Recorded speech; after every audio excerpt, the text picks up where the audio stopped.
Nisar ISRO NASA కలిసి చేపట్టిన most prestigious project. ఈ ఒక్క ప్రయోగంతో అంతటి నాసా సైతం ఇస్రో కస్టమర్గా మారిపోయింది.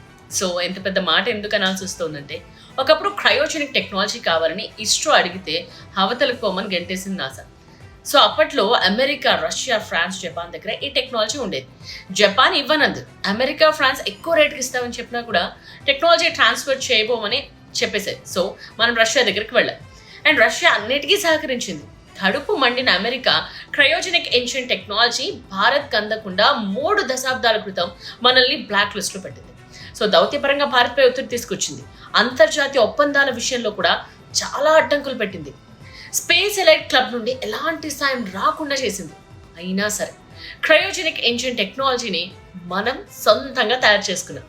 అప్పుడు అర్థమైంది అంతరిక్ష ప్రయోగంలో భారత్ సత్తా ఏంటి.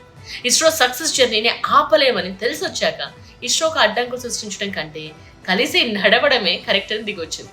సో అలా అంతటి నాసాని ఇస్రోతో కలిసి అడుగులు వేసింది. అందుకనే నిసార్ గురించి ఎంత గొప్పగా చెప్పుకుంటున్నాం మనం. అండ్ ఇంకో విషయం, ఆ టెక్నాలజీ భారత్ చేతిలోకి రాకుండా అడ్డుకున్న వాటిలో యూరప్ కూడా ఉంది. అమెరికాకే వంత పాడింది యూరప్.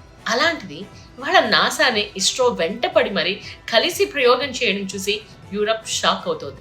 ఇన్ని ఘనతలు ఉన్నాయి కాబట్టి నిసార్ ప్రయోగం గురించి ఘనంగా చెప్పుకోవాలి మనం కదా.